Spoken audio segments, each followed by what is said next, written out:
Guilty of second degree, and that's when the tears came. And cried, and then my mother, she was crying. She started coming towards me to hug me. I just remember the judge was like, "Hey, stop her!" Like she had the bailiffs basically tackled her. They cuffed me. They took me in there. They took me in the back, put me in the cell. The bailiff was like, "Yeah, they'll be here in about 5 minutes to bring you to Walpole." Remember like it was yesterday. I went exactly like this. Guess it's time to fight. We're gonna go to Walpole. Like, I didn't consider myself a sucker on the street. I'm not gonna be a sucker in there. Like, I'm still gonna fight. That was my attitude.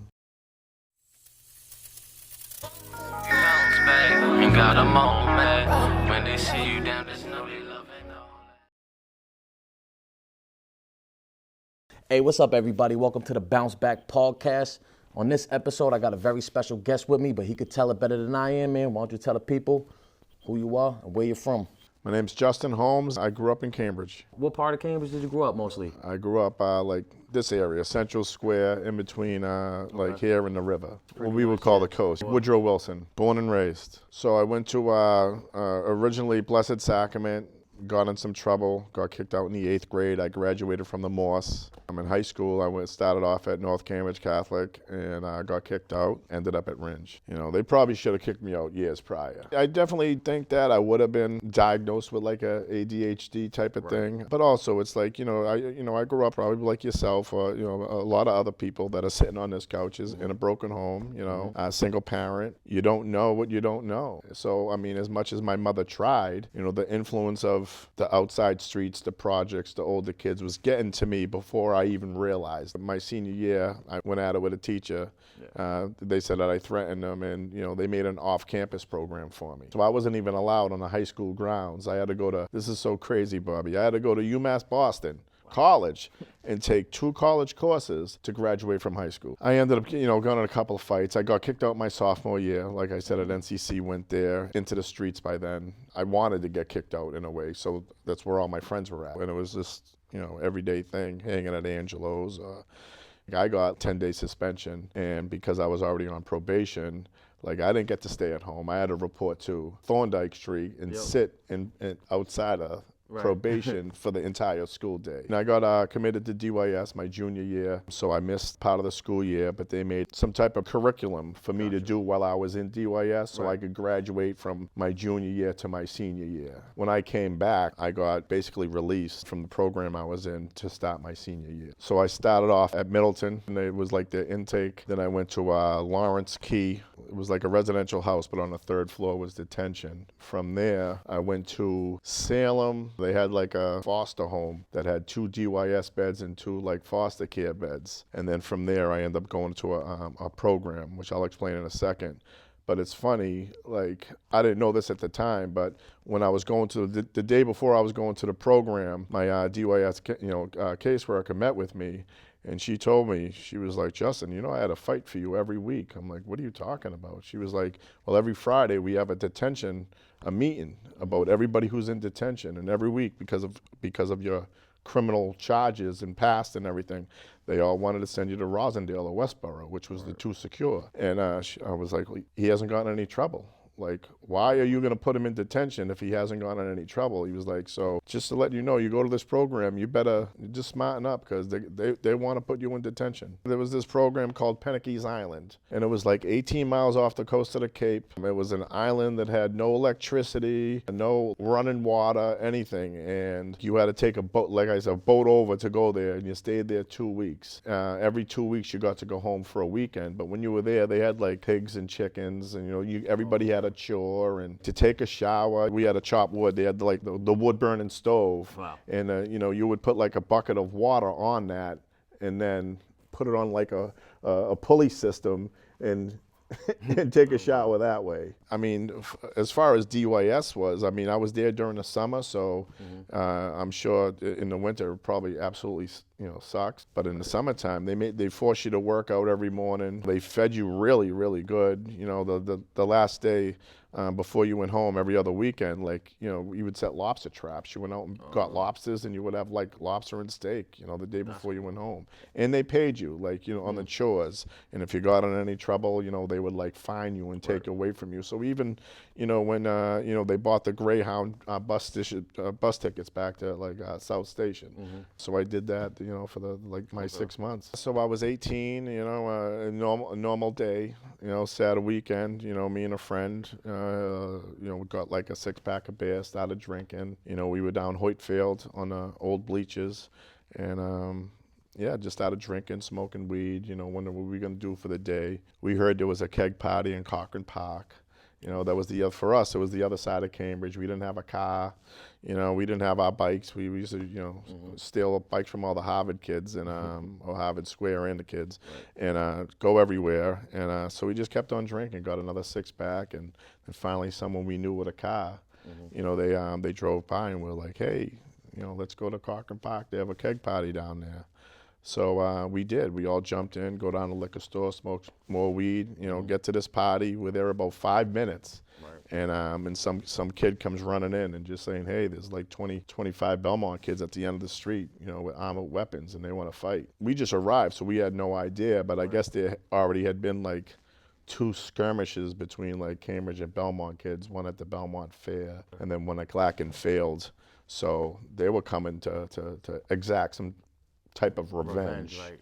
I just happened to be there at that moment. Okay. And me and my friends, at that time, we were always down for a fight. The thing about Cochran Park was, like you just said, it was off the map. So you could have keg parties like right there in the projects, and the cops didn't come, nothing. You know what I mean? So it was a cool place to be. Yeah, it's like a projects in the middle of a very nice very nice area. Exactly. Belmont is on the other side. Yeah. What goes on from there? So when we were in a house when the kid came in and said what he said, the armored weapons, I was in the kitchen, so people are grabbing bottles and mops and stuff like that, and I made the smart decision, and I'm being very sarcastic when I say smart, but I opened up the kitchen drawer, I passed out a couple of knives, and I took a big steak knife for myself.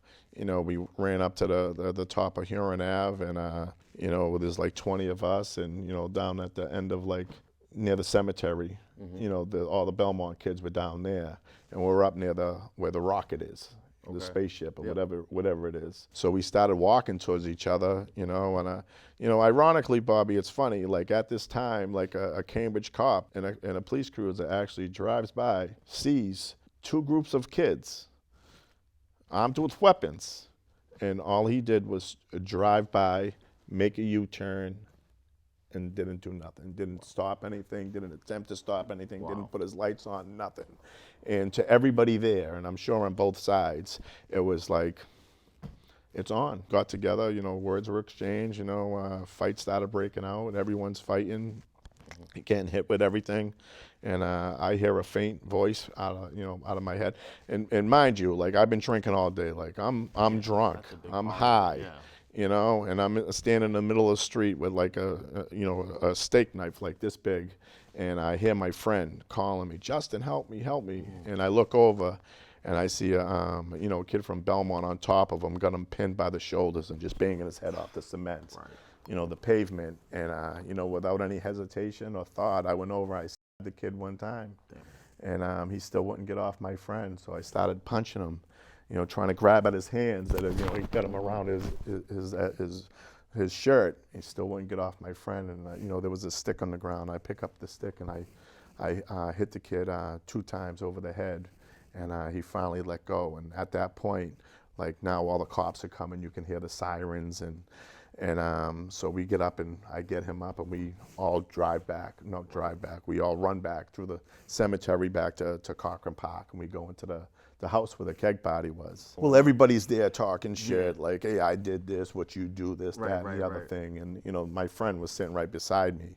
And, I whispered, I was like, hey, I stabbed that kid. That was effing you up. Yeah, so and he was like, oh, thanks for saving my life. And then someone came in and was like, hey, someone got stabbed in there. And, this party that was probably like 30, 40 kids, ended up going down to about 8. Within a matter of what seemed like minutes, like more or less like letting my friend know, like, what I did, and it was really to aid or help him. Right. Yes. Well, but I didn't want anybody else to know. Right. Because I knew, obviously, stabbing someone is a serious issue. So I knew that I didn't want everybody to know. So I just let him know. So my mind frame was still to be secret. And at that age, man, that's not just like friends, man. That's like brothers. Yeah, you know? yeah. That's like a brotherhood at that Absolutely, age, yeah, I would yeah. say. I mean, we were together every day. Yeah, man. So, and that's unfortunate. You know, somebody lost their life. So, you know, rest in peace. But these are the real things that happen in a moment's notice, man. Every, you know. So like at that point, like I said, like the party basically dispersed, and there's like 8 of us, and we continue to drink and smoke weed, and like someone was like, hey, let's go get some coke, and you know someone went and got like a gram, so we started sniffing, and you know I just remember like going to the blinds and looking out, you know, and they're like, like I didn't know that I killed the kid. Right. I stabbed him one time, and I, you know, ironically or at this point in time in my life, my experiences was that stabbing someone one time did not kill anybody, because I've seen numerous people get stabbed 3-4 times. I've seen someone get shot 3 times. None of them died. So in my infantile 18-year-old mind, stabbing someone one time didn't equate death. And like I kept on looking out the window. They're making fun of me, saying I'm geeking on coke. And then around 5 in the morning, you know, one of the neighborhood kids came around and I knocked on the door and was like, hey, the cops are going door to door. Wow. So, you know, me and my friend, we lived down here in Central Square, so we called the cab. You know, we got out of there and went back to, you know, our respective homes. And around like 12, 1 o'clock, my friend called me, and he was like, yo, the kid you died. And immediately it was like my heart just fell, and then like instinctual survival kicked in, and I was like, listen, don't tell anybody what I told you, and don't talk over the phone at all anymore. And hung up, and that was that. I didn't sleep. Like the next day, the Sunday paper came out, and my mother had the paper, and she seen there was an article already in there about, you know, there was a stabbing in West Cambridge and someone died, and she knew that I hung around there. So she came up, and she was like, yeah, there was a stabbing in West Cambridge. And I was like, I know. She was like, how do you know? And I was like, I did it. You know, and she immediately just broke down and started crying. You know, as a mother, want to protect her son, knowing she's going to lose her son. You know what I mean? And it was like, you know, like, what do we do? What do we do? Like, we had talked about turning myself into the police, you know, just admitting to what I did. You know, she had a friend that was like quasi affiliated to the Winter Hill gang. So she went to him and was like, you know, what are your thoughts? And he was like, I'll get you a lawyer. Got me a lawyer who beat like a couple of murder cases for people that were in Cambridge. And when I talked to him, he was like, yeah, let's see what happens. You're not going to turn yourself in. Okay. You know, and looking back, worst mistake I made. I should have just turned myself in and took responsibility. But who wants to just volunteer to go to prison? You know, they had statements from Belmont kids, you know, saying that when there was the kid who's died, his name was Andreas. 2 black kids were wrestling with him, and then when they ran away, he collapsed. So the investigation was obviously geared towards 2 black individuals. The house party of where the keg party was someone of black color. So they went to his house. They went to talk to him. They noticed that he just had freshly washed white sneakers. They asked him a couple of questions. He didn't really have anything to say. They went and got a warrant. Came back based on the sneakers. Wow. They think that they washed blood off. Wow. You know what I mean? They did a blood test on his hands, and it came up for occult blood. Wow. And occult blood is they can't tell if it's a difference between animal or human. Okay. So they told him they didn't tell him that though. Right. They just said you got a positive for blood on your hands, and he was like, Justin Holmes did it. Yeah. Right. You know, right away. When you're in the streets, there's no ratting. Right. You know what I mean? So I don't agree with any of that. But at the end of the day, you know, it took me a long time to come to terms with it. You know, like. Yeah. He did what he had to do for him. You know, I'm the one who stabbed and killed the kid. I got to take responsibility for that. Whether he or the kid that I ended up saving ended up turning state evidence against me as well. They help facilitate the court process. That's something that they have to live with. Yeah. Yep. And that's the you know, people go into self-preservation mode, survival, and when it comes down to that, I guess, you know, so-called morals or whatever values people may or may not have, it goes out the window, or it gets tested. Especially when they start threatening life, life in prison around. Right, and like you say, they use those tactics to, like, okay, they give you, oh yeah, we found the blood, but they don't. It's almost like exculpatory. Not that it's a trial. They're just telling the guy, you know, obviously he has a right to remain silent. You got to get a lawyer and all that, but it's just their tactics that they use. They'll tell you got the blood, but they don't tell you that detail about it. They couldn't really prove. They couldn't prove that it was human blood. You know, they just say you have positive for blood, and this happened, and then they have a secret grand jury, and I say secret because it wasn't secret. They were calling everybody in, and I was the target. They came by this time. I already had the lawyer, like I told you, and he advised me when they come, don't say anything. So when they finally did try to come talk to me, I was like, I got nothing to say. I got nothing to say. Yep, two detectives come to my house, and they're like, oh, you know, we got questions. And I was like, I got nothing to say, nothing to say. And no matter what, I just said I got nothing to say. And they're like, everybody else is talking. You know, well, you should really tell your part of the story. And I'm like, I got nothing to say. You know, and I just remember when the guy's was leaving, looking back, he was like, we'll be back. Like they knew. I was already the target. Like probably the next day, you know, I got arrested. At this point, like, you know, my mother was smart. She was like, listen, you better stop drinking and stop smoking weed. Like, she knew I was going to get arrested. It was just a matter of time. She was like, you want to have a clear head. So I stopped all that. And I had another friend. He lived on off of Fairmont Street on Andrew. So one time we were walking down the street, and I happened to look back, and there was like a car parked in front of, you know, the projects. And I'm like, that's a cop car, undercover cop car. He was like, you're bugging. And I'm like, okay. We went around to his house, and you know, he got a beer, and we come back, and then right when we got in the middle of like Pleasant Street, right on the intersection, like cops just came out of everywhere, you know, guns drawn, get on the ground. You know what I mean? So I get on the ground, I'm like, you know, what am I arrested for? Right. You know, like murder. I tell my friend Matthew, I was like, hey, you know, go tell my mother. So they're like, you, come here. And they chased him all the way to my house, into my house, and arrested him for drinking in public. Because they didn't want, in my opinion, they didn't want him to tell my mother so that a lawyer would show up because they wanted to interrogate me. Oh, okay. That's just my opinion. Right. And right away, my mother called the lawyer. The lawyer said, don't talk to him without me. Okay. So they never even got an interrogation out of me. You know, I stayed in overnight, Friday morning. My friend Matthew was right beside me. We were in cells, you know, and, you know, he was over there, like, cracking jokes and, you know, this and that. And, you know, just trying to lighten up the mood and everything. And, like, I remember when he got bailed out, and, you know, they didn't give you, like, a pillow or anything. So he gave me like his extra toilet paper and was like use it as a pillow. So I just remember like when he left, I was like, they got quiet, and I'm like, this is it. Like I'm done. Go to Cambridge Superior, they arraigned me for murder, and then Cambridge jail. You sat there the whole time. So I was lucky. I was, you know, waiting trial up there for like 3.5 weeks. They actually put a bail on me, 175,000 surety, 17,500 cash, and my family came up with it, and you know, I got out on bail. I had there's certain people I had to stay away from. That's when, you know, I started finding out that, you know, all my friends really told on me. I'll go back 1 second because. So I got actually, it's really familiar in the same sense. So I got arrested, obviously charged the next day.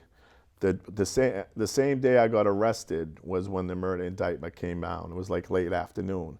But earlier that day, one of my friends was going in to testify. He seen the other kid come out, whose house it was, you know, with the occult blood. And he said, what did you say? And he said, I told him the truth. And my friend went in there, who's the one who I admitted on the couch that, you know, that I the kid. And he went into the grand jury and was like, oh no, Justin, you know, he didn't tell me nothing. I never seen him with a knife.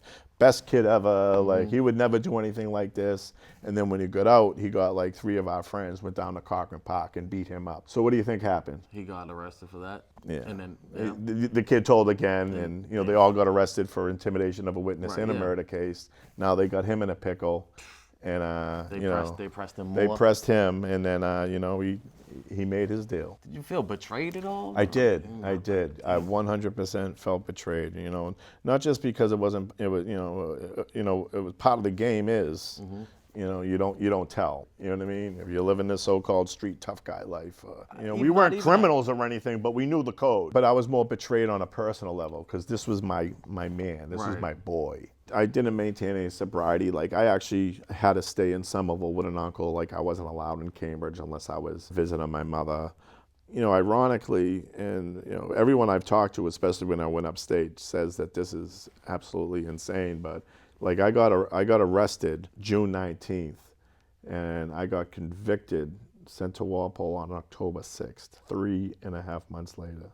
The lawyer that I had ended up asking to the DA, like, why are you going after this kid so bad, so hard, And it just so happened that it was like this specific DA's first murder trial. Wanted to make a name for himself. They just want that conviction. They want that, that high profile type of case. I've just seen them not really care about facts and care more about the conviction than the so-called justice. Correct. Right? They want to call it the justice system. Yeah. But it's not about justice at all. There's no incentive for justice. No. It's the conviction system. It's the conviction. And at this point, it was like they found 3 knives on the scene. None of them had my fingerprints on them. There was no eyewitness to the actual charge. There was no statement from me, you know what I mean? So all you had was 2 kids of my friends saying, one who had a government deal and the other one that corroborated it. You know what I mean? Saying that I told them that I did this. Who then went on the stand and was showed 3 knives and each one of them picked a knife. And they both admitted that they took knives. So there wasn't a lot of like physical evidence at all against me. I was so, I guess, blind to everything. Like, even though I went to DYS and, got arrested like 8-10 times at that point in time and, went to, had trials and, stuff in juvenile court, I was just like, whatever my lawyer told me, I just believed. And he was like, you got a chance to beat this. Because I got charged with first-degree murder, which I know now, they overcharged me from the beginning. The facts do not support a first-degree murder. It was a fight amongst 40 kids. In my opinion, if they charge for first, if they can't get that first conviction, it should be a not guilty. Not like, we can't convict you at first, but guilty of second. Like, no, then charge me with second. And I think they know that. That's why they do that. Yeah. It's not justice. The judge stopped, sent the jury back out and was like, hey, is there any like talk of a lesser charge of manslaughter? And my lawyer said, hey, can I have 5 minutes with my client? He brought me and my mother into like the staircase and was like, listen, like, if you put a manslaughter charge in front of the jury now, basically you're telling them that you're guilty and please find me guilty of the lesser charge. You have to force them to find you not guilty. And the evidence is there for that to happen. And then he said the caveat, and if it goes bad, I'll write an affidavit for ineffective assistance of counsel, and that will help you on appeal. He was not true to his word. He said that conversation never happened. My family, I mean, I'm from the projects, my mother didn't have money. She's been on disability since I was like 8, Right. You know what I mean? No father, we just had a family and friends. I mean, and they came up with $35,000 to pay this lawyer, which money that they didn't have, a beg, borrow, or steal, you know what I mean, to get this lawyer. And this is what happened. I could have got this life sentence for free. Guilty of second degree, and that's when the tears came. And cried, and then my mother, she was crying. She started coming towards me to hug me, and I just remember the judge was like, "Hey, stop her!" Like, she had the bailiffs basically tackled her. Wow. You know what I mean? And they cuffed me. They took me in there. They took me in the back, put me in the cell, and I remember the bailiff was like, "Yeah, they'll be here in about 5 minutes to bring you to Walpole." Wow. And I remember like it was yesterday. I went exactly like this. Guess it's time to fight. We're gonna go to Walpole. Like, I didn't consider myself a sucker on the street. I'm not gonna be a sucker in there. Like, I'm still gonna fight. That was my attitude. 18 chip, something to prove. This is 1989 when I went in, so Concord was classification. So Walpole was still the only max. Like, the Shirley Max wasn't even built yet. So Walpole was the only max, and you went there. Everybody went there. And then normally you got your picture taken however many days, sometimes the same days, then you got sent to Concord. But because I had a life sentence, I had to stay up there. I ended up going to Concord, but not for like 3 months. Okay. And then I got and the reason that, I was told was like they wanted to get me out of Walpole because I looked like I was 15, at that time. Turned 19 like right at trial, a month before trial. Yeah. I remember I got a visit on Saturday, which is a really bad scene. My mother, grandmother, aunt, and uncle crying and everything. I was crying. We were all crying. Yeah. And then they told me that they were going to be up the next day, which was Sunday. So sitting in my cell with nothing, just waiting for a visit, no visit. And I just remember thinking like, wow, my family doesn't even love me no more. I didn't know the rule was that you can't have a visit Saturday and Sunday, one or the other. I didn't know that. I'm like, at this point, my family gave up on me too. And then when they came up on Monday, obviously they told me they couldn't visit the weekend 2 days in a row. Of all people, my grandmother ended up knowing a guy out there, and he was, unfortunately he passed, but his name was Billy Penikese. He was like the hitman for the Winter Hill mob. Right, I'm aware of the name. Yeah, I figured. And he was like, kid, you're all set. Like, when you come in, you got a place to sit, and like all this is foreign to me. Right. Like, I don't even know like how important it was that I had a place to sit in the chow hall. Because it's crazy. That's like a big deal. Yeah. It's a big deal. Yeah. It was important. I was the youngest kid at the table, all with everybody who was older. And I remember like the first week I was there, and I was in the orientation block. It was like me and maybe 3 other white kids in the thing, and everybody at the table was like, listen, if you don't leave anything of any type of worth in the cell. Right. And by that time I went to canteen. I had like a Walkman, and I remember one of the other white kids, he was from Springfield. I was like going to canteen. I was like, hey, can hold my Walkman, like I don't want to leave it in my cell so it's not stolen. So he's like, yeah, no problem. So then I go to the canteen, I come back, and he's like, you'll never guess what happened.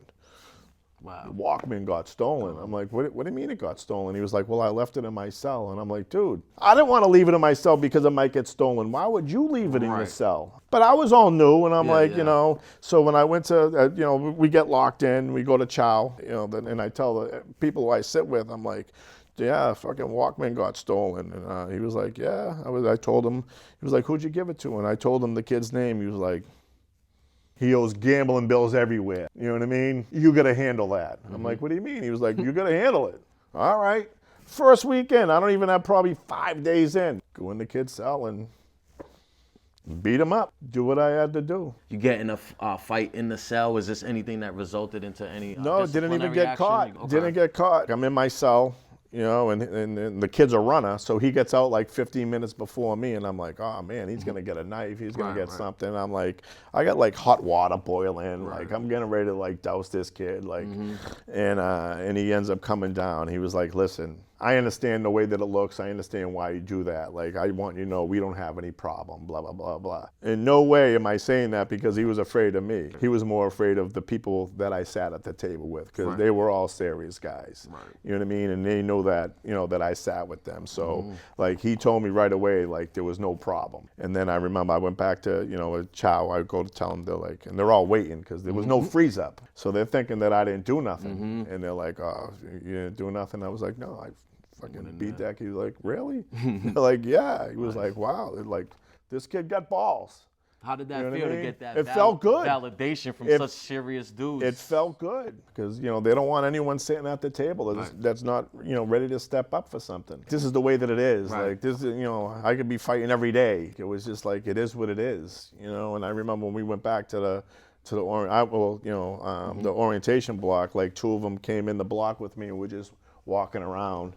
And, one of the black kids after, when they left, came and was like, hey, why are them 2 big guys coming in the block? And I'm like, well, someone stole my Walkman off of Chris, and we're going to get that Walkman back. You know what I mean? Like, no one's happy. And little did I know, this was the kid who was running the book that the kid Chris owed all the money to.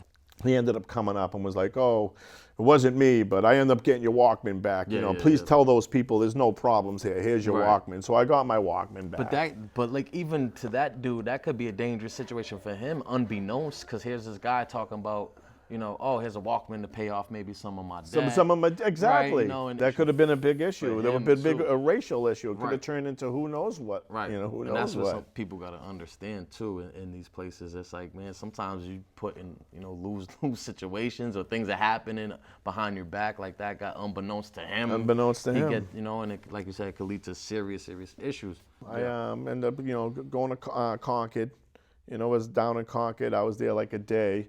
I don't know if you know who she is, but you know the caseworker, Eileen Simas. She used to be Eileen Ferguson, but she's from Cambridge. I don't know. Yeah, she's been at the Max for a while, but when I got to, she called me in her office, and, you know, she had friends that were mutual friends with my mother. So she was like, listen, she introduced her. She was like, Justin, like, where do you want to go? Like, you got to do a chunk of time. Where do you want to go? And I was like, I want to go to Walpole. And she was like, what? I was going to say Norfolk. Why would you want to go to Walpole? And I'm like, it's the only place I know anybody. You know? And she was like, I'm going to send you to Norfolk. To her, she must have thought you were out of your mind. Out of my, she was like, what are you, and that's exactly what it was. But for me, it was like, you know, like I met people up there, and I knew people. Like I didn't, you know, like it's different. Like once you have a couple of years, and no matter where you go, it's the same group of people, or you know, from the same towns that you're gonna meet. The names just change. Right. You know what I mean? But when you don't know anything, I'm going. You know, I don't want to go to a new prison because I don't know anybody. Right. Fear of the unknown. Like it's just known. Walpole is a dangerous place, blah blah. But you know it. Give me the devil I know. Yeah, exactly. As opposed, you know, it's like being younger, going to a new school. I mean, fortunately, you know, like these guys, like they would write letters ahead of time and be like, hey, this guy's coming down. Make sure that you take care of him. He's a good guy. You know what I mean? So no matter, you know, at that point, before I got like, I guess established as my own person. Right. You know what I mean? The weight of them really carried me. And when you're in Concord, there's a lot of Cambridge guys there. Who did you tend to like? I went there when the J building had just opened up. Mostly everybody from like, say, Cambridge, Somerville, Charlestown, South, East Boston, you know, they were all in East up, East down, West up, West down. So I didn't really know anybody, but I ran into a kid that I knew from Cambridge. I don't know, you know Joe Rodemaker? I know the name. Fruity, Yeah, I know the name. So, like, and I've known him since we played sports together. He was from North Cambridge, but, you know, we knew each other. I hung around with him. And he had already been to Bill Rickett like 3-4 times. So it was like he was like already a seasoned vet. Even though it was his first state bid, he was already like a seasoned vet. Prison is all political. I remember Billy told me, he goes, you don't even call him CO. If you look up CO in the dictionary, it means power. So you don't address him as a CO at all. And I remember that. That Your whole time? My whole time. Never called the CO. Never called the CO a CO. So I was in Norfolk before Christmas. You know what I mean? So that's a lot happening. A lot happening in a short period. Comparing like Walpole and Concord, which were more, I mean, even though Walpole was open in the sense like it wasn't locked down, like which would come later, and it was the big yard and everybody was there. Like Norfolk, it was like when you first go there too, you go in the dorms. So it was like a 45, 50-man dorm, you know, and it's like you just get access to the yard and gyms, just 10-minute movements, but all day you just you're out, you know, whereas there was more like, especially, I mean, Concord was very regimented, you know. I still had no clue about anything, so I didn't even really know any, like I knew that there was a difference as far as being locked down and having a lot more free time, but I was still adjusting. And I remember, I forget who it was specifically, but I remember someone telling me, your first 5 years are gonna be long. After the 5 years, it's gonna all melt together. And it was true. You know, by the time, you know, whatever 3-4 years when I get not even realizing that I'm adjusted mentally, you know what I mean? Like you don't even realize it. It just happened. You know, you're in, you know, the dorms for X amount of time. It goes by straight when you go in there, and then when a bed opens up. So I was probably, you know, I got my TV. I mean, I was very fortunate. When I first went in, I took all that stuff for granted because I had $50 canteen every week. I assumed everybody did, but everybody don't. So what happened? You got shipped out of Norfolk for a fight? So I got shipped out of Norfolk for a fight. What's the fight over? Is like just like it's usually. So this fight was. You know, in Norfolk's the only state prison where you can actually buy like real food. You know what I mean? Their canteen, like you can buy chicken, like they actually have like stoves with cooking utensils and stuff like that. So people would buy, chickens and like a there was whole no steak, chicken? like Or a whole chicken, wow. chicken breast, chicken Yeah, yeah. wings, like Wow, like meat, like Ben and Jerry's, like like fresh, fresh vegetables, fresh fruit. I had like me and a few people I was in a block with. We used to eat together. Everywhere you're at, you get a few people you eat with, and one kid would cook who usually didn't have canteen, so you pay for him and basically you're cook. Some people get a job. Like you cut the meat. You get a plate. You earn your keep. Exactly. So we go in and like someone stole our chicken. This is something that like people watching it may sound silly, right? It may sound silly, but it's a major violation in prison.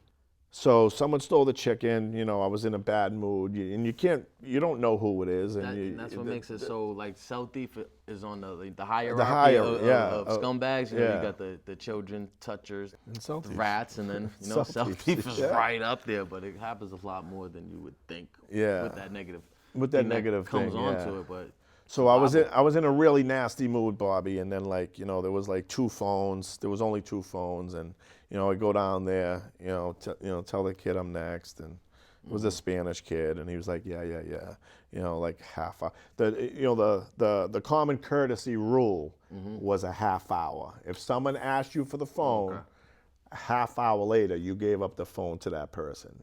So I come back in a half hour, dude's still on the phone. And I'm like, don't forget me, right? He was like, da.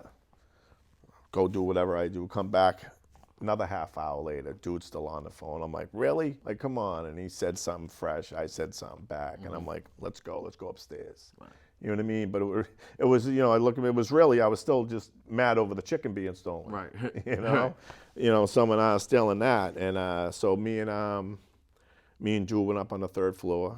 You know what I mean? So went at it. For the people who don't know, like why not just swing on them right there? Because the cops right there. Right. So it's frowned upon. It's frowned upon. They look at it as like a stunt. As a PC move. It's a PC move. Which people do because they don't want to maybe they owe a debt. Like they owe a debt or something like that. I mean, unless it's something's unavoidable or just reactionary and you're just fighting, the cops are there. It is what it is. Right. Yeah. But if you have the opportunity to go someplace else and fight and try to get away with it. Even if it is reactionary, people will they'll talk to. They'll still talk. They're not there. They 100%. know what's going on. Absolutely. Like, they don't know that the dude just maybe put their hands on you. Right. So we went up on a 3rd tier, and it was like, all the Spanish kids are there, all the white guys are there, Now, how far is the CO from this? Because I've been in instances in Concord, there's no way the CO does not hear that. All right, so they just let it Norfolk's totally different. Maybe it was like a college campus at some point, because it's like they have the units. Say you walk in, the cop's desk is right here. You know what I mean? They got the 1st floor, and then you go up in stairs. It's like dormitories. Right.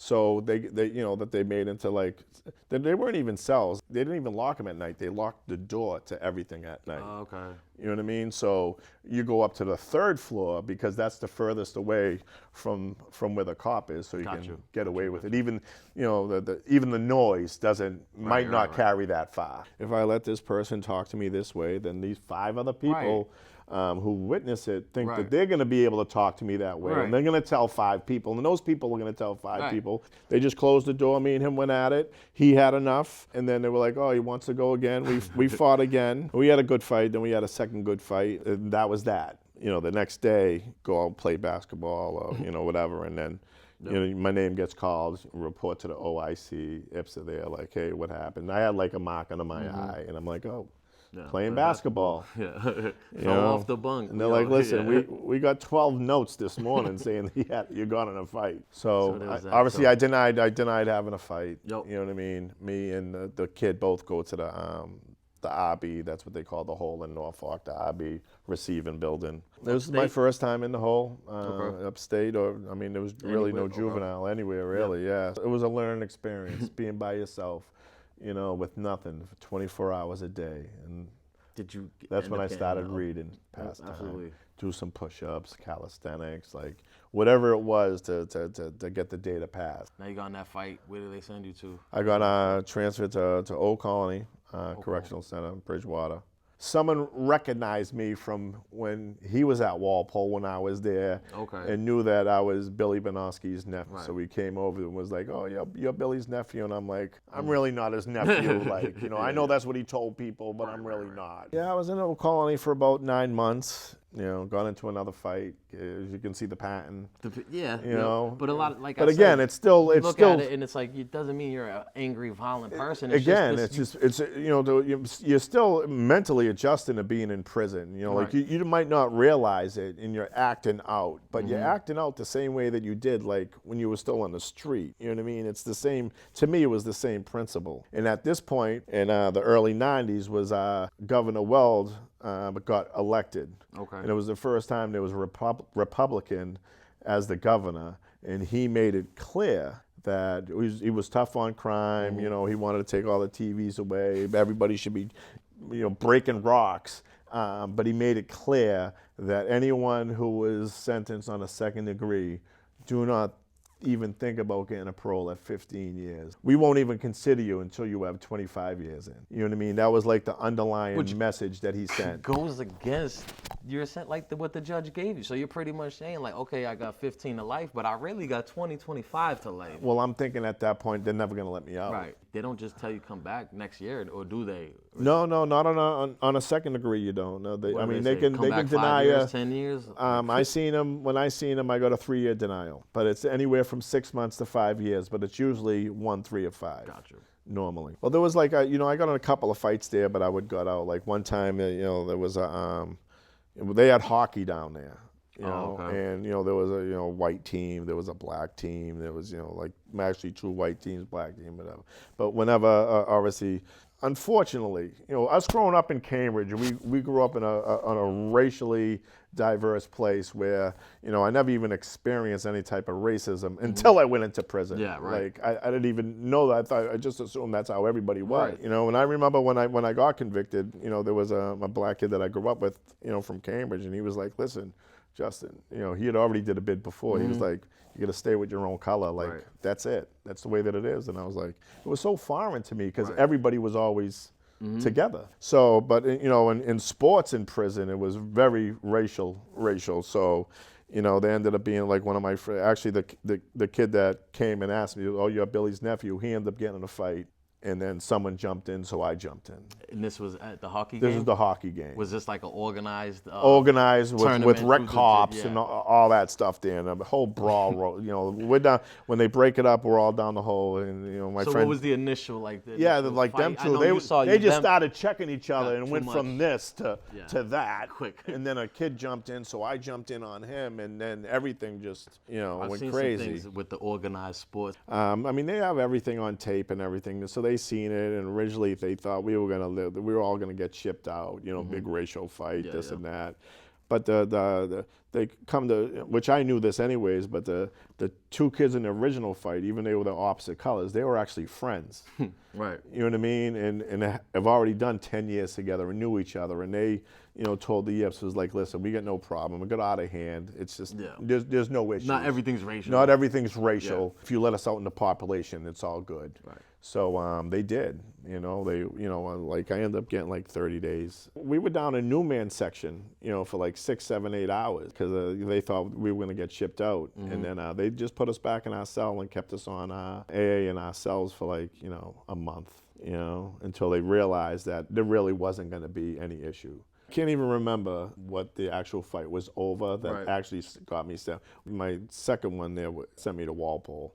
I don't even remember what it was even over. I'm sure it was something dumb. This time you get sent back to Walpole. That's your second time around. I don't count my first one just because everyone goes there. So it was my first return to higher custody. First 13 years, I was in Walpole for a total of 10 and a half years. 2 different stints. I was in DDU 3 times. My first time I got a year for assault on staff. My second time I got 3 years for trying to introduce controlled substances into Norfolk. I ended up going there a second time. And then the third time was threatening superintendent, which was a year. People who commit crimes in prison, that's where they send you. Outside charges or not, they consider it that serious that you go to the DDU. It's called the Departmental Disciplinary Unit. You usually get sentenced anywhere from like 6 months to 10 years. Talk to me about this superintendent thing, man. What So the happened with superintendent that thing is, situation? this is going to be the dumbest story that you ever heard. I let someone borrow a typewriter. I got a typewriter. I let someone borrow it. Unbeknownst to me, he writes, it just came down that they were going to take smoking from Walpole. I never smoked a cigarette in my life, right? So unbeknownst to me, he writes this letter to the superintendent saying that if you take away smoking, we're going to have a riot, we're going to take cops hostage, all types of crazy stuff. And he sends it to his friend on the street, who ended up sending it to the superintendent. Like I said, I had no idea. Wow. He does this, gives me the typewriter back, blah, blah, blah. Somehow, I don't know how, but somehow they come to my cell and his cell. They take the typewriter. Everything's right on the ribbon, but it's my typewriter. They could roll the ribbon out, and you can see every word that was written. So my possession, my typewriter is the threat. Your responsibility. My responsibility. So, we go to the whole. We got lugged. Both of us got lugged to 9 block. He's on one tier. I'm on the other tier. And at this point, like, I've already been to DDU twice. I'm actually starting to come around to like, man, I'm never ever gonna get out of prison. You know what I mean? I'm like, I can't afford a third DDU. Like, I actually had nothing to do with this. And the guy who did it was so-called tough guy, killer, like everything. So anyways, like after being on like PI, pending investigation for like 6 months, and we get our tickets. I get a DDU referral ticket. So I yell down to him and I'm like, hey, I got my DDU ticket. What you get? He was like, I got a regular ticket. Right away, I'm like, what? He was like, yeah, I got a regular ticket. So I write him a kite. And I'm like, listen, I can't afford a third DDU. This is your shit. You did. You need to cop to it. The most they can do is take your canteen for 60 days and your visits for 60 days. I can't afford to go to DDU. Don't bring another man down for something you did, man. Like, that's wrong. He sends me a kite back saying, I told the Captain Baroni that I didn't do it. I'm like, dude, you ratted on me. Not only did I not do it, but if there's 2 people involved and you gave your word adamantly I don't know that you weren't involved, that means there's only one person left. I mean, am I right in that logic? Yeah, you don't say nothing. So I went to DDU, threatened the superintendent. Did you ever see that guy again? Yara, no. I mean, he was still there. There was another guy that didn't like him and wanted to do something too. So he was down at this point, they have the minimum end and the max end in Walpole. Okay. So totally separate, like you don't see each other, you don't go to the chow all together, nothing. The other guy, he had off and on like 20, 30 years in, so he knew some of the cops that he knew, like basically grew up. So he had a cop that worked in the HSU that he talked to. The other guy would put in a sick call note for the guy that we wanted to get, and he was willing to put him in the cell with us as long as we didn't use weapons. So we kept on putting in sick call notes for the 3 of us. Right. We'd get called down, waiting in the cell for him to come and the cop to put him in. And every single time, this guy would come and he would say, I didn't put in a slip. I don't know why I kept on getting called down here. So another kind of PC move. type move. That was that. When did it start to turn around to it's like, okay, maybe I do have a chance of getting out? So, I didn't think I had a chance at that point. You know what I mean? The turning point for me was that, like, at some point I got into 2 things. One of them was just staying on the DDU thing. That's when I realized I started, going over there for the 3rd time. I started really self-analyzing choices. I was like, wow, this guy was a so-called gangster. You know what I mean? He just did this to me. Like, I started like seeing the whole prison politic loyalty stuff in a whole different light. Starting to realize that a lot of it is actually bullshit. Seeing the people for what they were, trying to pull strings and have crash dummies do their work because they don't want to do it themselves because they get a little name to themselves or pay people. I just started looking at the politics a lot different. But what started changing for me was like I got on a routine. I would call home like once a week, call my mother.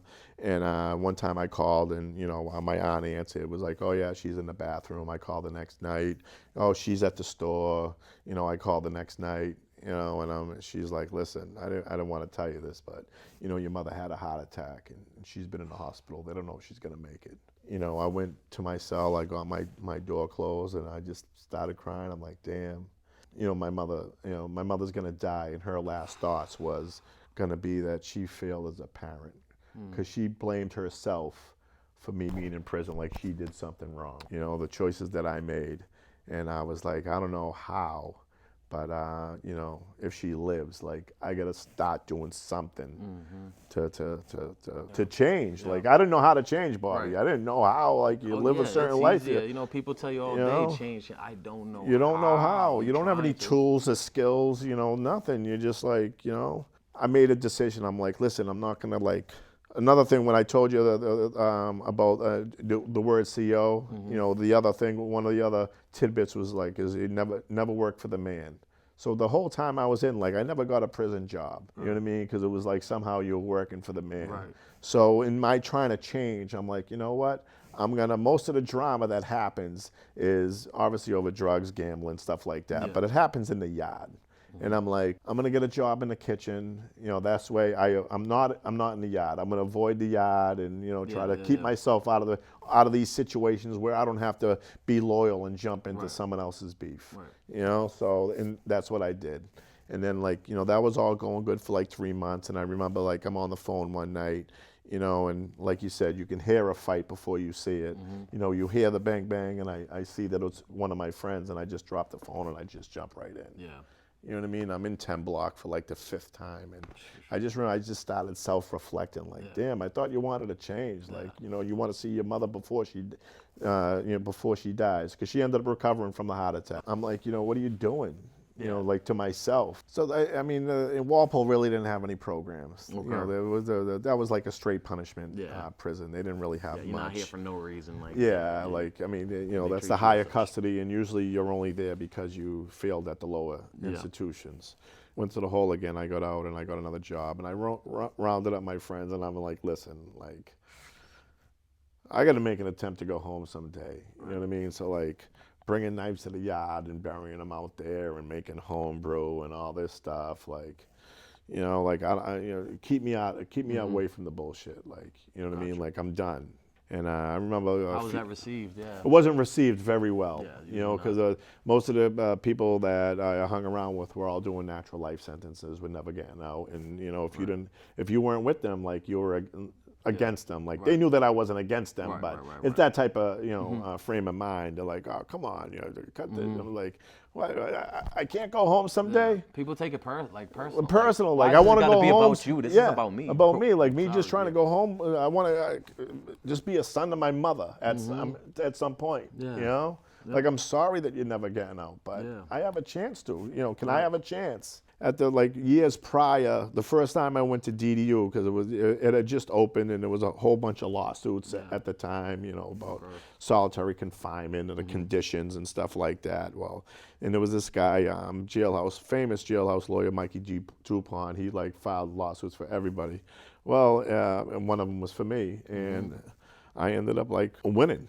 I was denied a witness, and because it was like, I had a fight with the cop, but after I was cuffed up, we know what happens. Right. I was brutally beat up while I was in handcuffs, which truthfully, that's part of the game.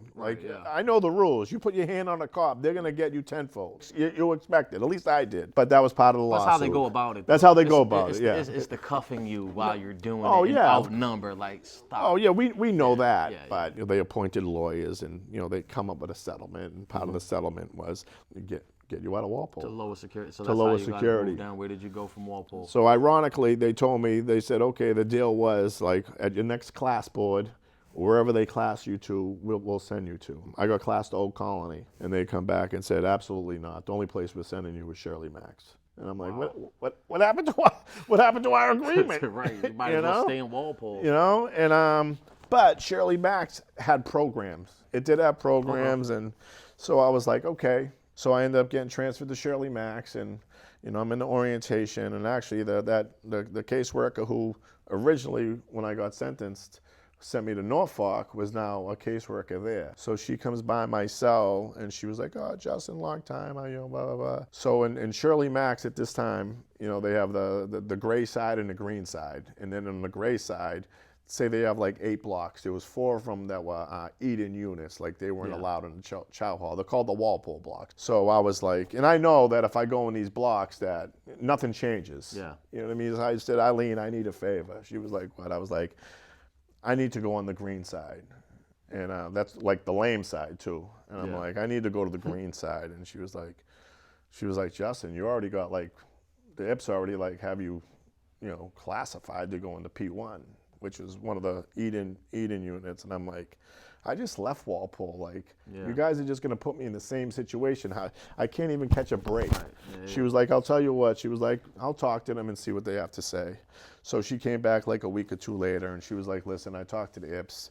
They said they're gonna give you 1 shot. They'll send you the green side, but any trouble at all, and you're going right in the eat-in unit. Yeah. That's it. And I mean, it was one of those decisions, one of these circumstances that helped me. I went to the green side. There were still people I knew over there, and I did my like 18 months up there. Even then was a fight to get out of there. And where did you go from there? I ended up going to Shirley Medium. Shirley Medium. And you know who got me to Shirley Medium? East Cambridge's own Larry Clinton. Always with his wife. Yes. Exactly. I did not know that. Yeah, so he was a teacher. He was my teacher. Me and him were really, really cool, mad cool. But I had known that he was a legislative aide for like the Speaker of the House at the time. I think it was Travellini or something like that. So I was there for 18 months. I get classed to Shirley Medium. The main DOC overturns it. Stay at Shirley Max. So I go to the deputy superintendent, and I'm like, listen, like, what's going on here? She was like, Justin, your institutional history is atrocious. She was like, what do you expect? And I was like, listen, I get that. I've been out of trouble like 2.5 years. Right. Like, when do I get any type of reward for being out of trouble? Right. I already got punished for everything. Right. You know what I mean? I got sent to the hole multiple times, DDU multiple times. I get all that. But I've been out of trouble 2.5 years. Yep. Do I get anything for that? Or I'm still getting punished because of old stuff? She was like, well, you can appeal. And I'm like, we both know the appeal process. Right. So what I did is I wrote Larry Clinton, who was the legislative aide, and I was like, and I just explained my situation, like a shot in the dark. Wow. Like, hey, I need help. He went to his guys, and I got my media move. You see the parole board there? I seen the parole board there. I got denied. I got my 15 years in. I see the parole board. I get like all types of letters, and I think I'm like, man, I got these certificates. I've been out of trouble like 3 years now. How could they not let me out? Like, they can see that I changed. I got these letters and everything, and we go to the parole board, and it's like for a life sentence parole board, like it's a 7-member board. You see all 7 members. It's just like this. They got the videotape on you. They got the audio. They got a table up above with the 7 people facing you. They got the victim's family there, and everything, and it was like, it's a very intimidating process. They totally crucified me, went over my whole institutional record, and had me asking me questions, and this and the victim's family spoke, and the mother, you know what I mean, and I just remember like her saying like, I hope my son's death isn't in vain. The chairperson stopped and was like, Justin, I want you to answer that question right now. I was like, what do you mean? She was like, answer how her son's death will never be in vain again. And I was like, I commit myself to a life of nonviolence, and at any chance or any opportunity, if I'm asked or I'm able to, I will tell my story to try to prevent another kid making these same choices that I made. Wow. I mean, you don't get your decision right away. On a life sentence, they make you wait 2 months, 3 months, 6 months, a year, however long they want. I fully expected with my institutional history to get a 5-year setback. I got a 3-year setback. It's a small victory, and I looked at it as that they actually seen that I was changing, that I was trying, and they gave me enough rope to hang myself. That's the way I looked at it, or to pull myself up. It was my choice. Yeah. So all the programs that I did, like at that point there was like some type of policy change within parole, like Deval Patrick came out in the media and said, listen to the parole board, like, we're paying 7 people over $100,000, and our parole rate is like 8%. Right. Like we got to do better doing the job. Like we shouldn't let anybody out, but we got to start doing something different. Like you got to let people out. I got my 3-year setback at a tide turning event, and I actually like would revisit and go inside myself and really think about what all the parole board members would say and ask. Like I never looked at it when they're like, you just been like a violent history your entire life. You know, since the first time you got arrested at 13, blah, blah, blah, and they just laid it all out. And I never looked at like simple fights as violent. If me and you jump someone, okay, I can see that as an act of violence. But if me and you just get in a fight, it's just a fight. It's almost, as boys, it's almost like a sport. Right. Exactly. You know, but literally to a citizen, they're all acts of violence. And I just never looked at it like that. So I had to I dug really deep, you know, inside myself, and I was like, you know what, I got to make changes, you know. You know, I started doing counseling, group counseling, you know, got really heavily involved in programs, started facilitating a lot of the programs. And when I was, like, before I seen the parole board and I was doing programs, like, a lot of it was just to get a certificate, because you know that the parole board wants to see the programs, you know. I'm not saying that I wasn't, like, involved in the program, you know. But I would probably, you know, I guess, to be honest to myself, well, you can say I wasn't 100% into it. I just wanted that certificate. Right. But now I Sometimes started. that's how it starts. That's how it starts. And Exactly. You fake it till you make Yeah. it. Now I'm like really immersed into the programs because I'm actually trying self-help and self-change. Starting to realize I have self-worth and I can love myself. Yeah. You know what I mean? Because of all these things, like you didn't even know it. Like Limited I hated myself. Like it was easy for me to say I hated these friends who ratted on me. They're the reason I was in prison. You know, it took me like 12 years to realize that I'm the one who put myself in prison. You know what I mean? And once I started realizing that, that's when the world of opportunity of change really was open for me. Wow.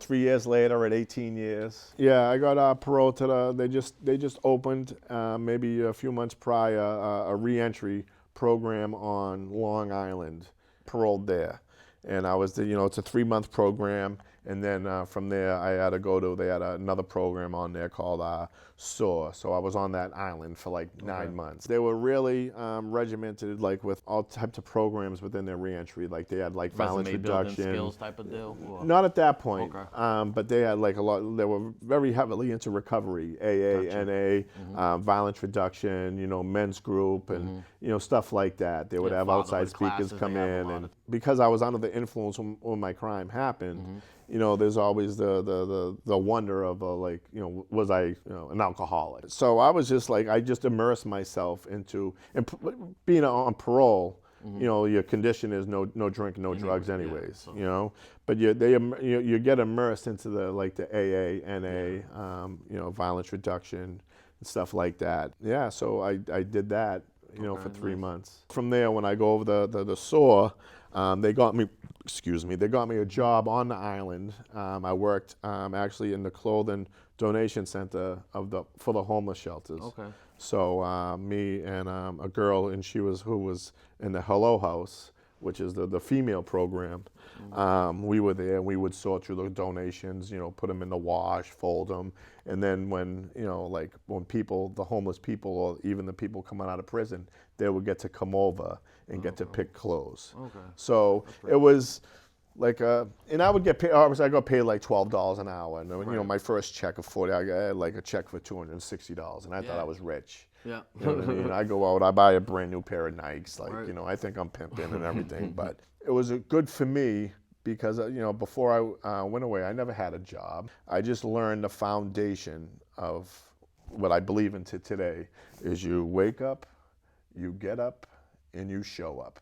You know what I mean? That's what it's about. And that's that you need, not just for a job, life. You gotta show up for your family, for your girlfriend, for your wife, for your kids, for your job, for your friend, for yourself more than anything. And that's what I learned. It was a good introduction of responsibility. I like that.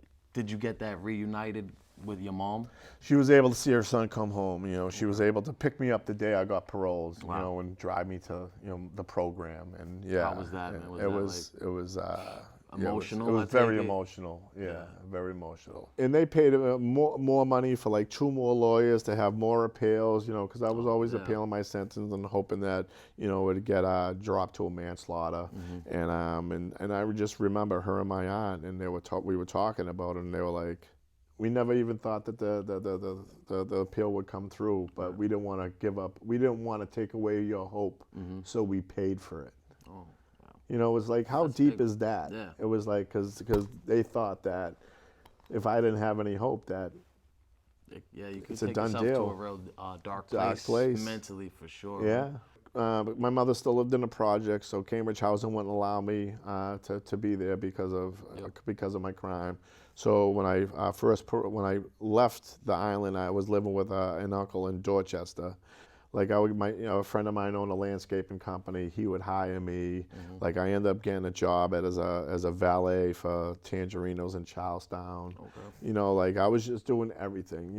I remember before getting out of prison, you're like, I'll do anything to get out of prison. I'll clean shit. I'll do this. I'll do that. Facts. And then when people get out, they actually lose that sight of I don't really want to clean shit. Right, you know what I right, mean? right. Like who does? But I really would have. Like I did anything and everything. Yeah.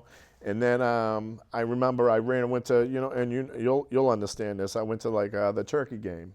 Okay. Yep. And I ended up running to a girl that I haven't seen in 20 years. And she was like, "What are you doing?" I'm talking to her. I'm telling her how hard it is to get a real job and everything. And like I had no idea what she was involved in. I was just talking to her as someone that I knew what's going on. She was like, Justin, I'm hearing a lot of good things about you, because I had come out, and like one of my friends was a Cambridge cop now, and he got me into the teen centers, and I'm telling my story to different teen center youth, programs and kids, and I'm doing that. And so she was like, I'm hearing a lot of good things about you. I'm like, what do you mean? She was like, you don't know, I work for the Cambridge Police Department. I was like, no, I had no idea. She was like, listen, we're about to move. Because that's when they were moving. They were going to 6th Street, and she was like, "Come see me in February." Okay. I'm like, "Okay, come February, I go see her." And she was like, "Listen, I talked to the city manager, assistant city manager, and when she was like, how do you feel about like it's just doing some odd jobs around the city? You're not going to be a city worker, you know what I mean?" But I was like, "Yeah." So me and another guy who I come to find out, he had his own past troubles too and did time. We actually helped totally clean out the old police station. Yeah. We were assigned to a cop, and you know what I mean? We met him every day, and he would tell us what to do. Like we were taking out all the old desks. And imagine that couple like ex-convicts. Ex-convicts in the police station. And here's the ironic. Full circle, almost. Full circle. Police station. I seen the cell that I was in, and here's the ironic part of it. It's like you talk about changing, and what and you're doing everything you can, right? So I'm cleaning out, which I didn't know at the time, but it was the old evidence room. Oh, and they have all these cubicles, the iron cubicles and everything around. So I'm taking them out. All of a sudden, there's a manila package on the ground, and I look at it, I pick it up, and look at it, and there's a gun. The old Justin would have just put that in his pants. Oh yeah, sold that. No one's around. You know what I mean? Always looking for guns. And I just went, right out and I handed it to him. And I always think like, or I say, I used to always hear when I was going to AA and NA all the time, you do the right thing when no one's looking. Right. Integrity. Integrity. And I'm not perfect because I don't do the right thing all the time when no one's looking. I don't do the right thing all the time when people are looking. But this one time, I did the right thing when no one was looking, and I turned in this gun. Right. And like 2 weeks later, they came to me and was like, "We want to offer you a permanent job." And I really believe it's related for sure. to that. Like not directly, because I was a hard worker. I was showing up every day. Even it's a karma thing. It was just exactly like I was showing up in the community, showing up for work, like as a hard worker. And the good thing about Cambridge, they are a city of second chances, third chances for a variety of people. You know. For sure. And fortunately, I had people that believed in me. And yeah, so they're like, I'm like, oh yeah, I'm all excited. They're like, oh what? They're like, yeah, we want you to be a parking control officer. And I'm like, what?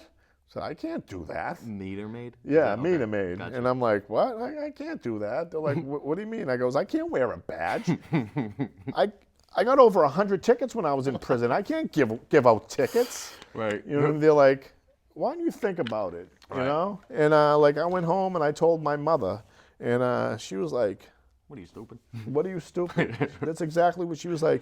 You're a convicted murderer on parole. You got a job that can give you a pension and health care that you're never gonna have to worry about ever again. And you're saying that you can't wear a badge or give tickets? You know, and I took that to heart. And I ended up taking the job. But I knew, like, I was there for, like, say, 2 years. I knew it was nothing I really wanted to do, a lot of confrontation with people. And so I ended up, like, applied for this job within the city. And they kept on saying, oh, civil service, civil service. And I'm just thinking I got a city job. Like, I'm in the traffic department. I want to go to the traffic maintenance department. They finally said, you can't do that. That's a civil service job. The meter maid job is not civil service. I'm like, well, how do I get civil service? They're like, oh, you need a CDL or a hoisting license. So I paid on my own, and I went to New England Tractor Trailer School and got my CDL. And then I applied for a job in DPW. I think convicted felons, the I CDL think thing? a CDL for a convicted felon is top notch. You can get a job anywhere. I would say 90% of companies do not care that you have a Corey. So I went to DPW. I was there for a couple of years. I was had an incident, you know, and because of my past, they ended up firing me. I ended up like settling with the city because it was, you know, the accusation against me just was not true. Gotcha. But because of my past, they didn't want it to come back and I guess slap them in the face. Right. So they gave me $20,000 basically just to leave. Okay. You know what I mean? Severance pay type A of severance deal. pay, and they said, you know, so instead of me getting fired, they said it was like that I voluntarily left, and if someone called, and then because of my CDL, like I ended up I got in the union. I'm in the local 25 Teamster union. Local, okay. Yeah. And how does that work? I mean, most like Budweiser, you know, UPS, you know, Cost of Fruit. You know, there's a lot of different ones, but I mean, you can go on their website and you can see they have employment opportunities, and they just have a list of a lot of their companies. Take everything slow. Like you do a chunk of time. Like I did 18 years. I got people that I know getting out doing 30 plus years. You know, getting out, but it's like there's no making up for lost time. You get out like you want to make up for lost time, whether it's, you know, whatever, sex or, you know, money or whatever it is. Like, there's no, you know, making up for lost time. You just got to take it slow. And you can't take it personal. You know, there's so many people when you get out that they make these promises. Oh, I'll get you a job. I'll do this for you. I'll do that for you. And 98% of the people have the right intention, but they don't follow through. And you can't take it personal. Nope. You know, that's what I learned. But everyone who offers something, you take them up on it and see if they could actually do it. Because it could be a door that opens for you. And the only way a door is going to open for you is that if you press that person to open the door. You gotta advocate for yourself in positive ways. When I got convicted, I remember my lawyer telling me, listen, don't tell anybody, you know, that you really did it. You have appeals. So, you know, I carried a lot of guilt in there my entire time, and I was remorseful. But you get caught up in all the prison politics, thinking it's important about who's a rat, who's a Skinner, and this and that. And, you know, it took me a while to realize that was all fake. But when my second appeal got denied, and I realized that, you know, that was it. Like I had no more appeals. Like I had no reason to lie. Like I was lying to friends. I was family members. Like really believed that I was innocent. You know what I mean? Because I told them. You know, when in fact, not only was I not innocent, I was only doing it on a lawyer's advice.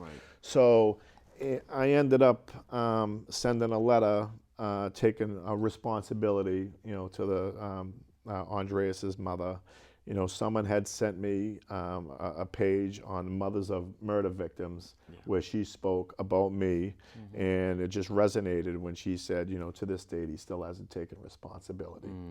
And I felt that I owed it to her to his friends, his family, that the right person did go to prison. Okay.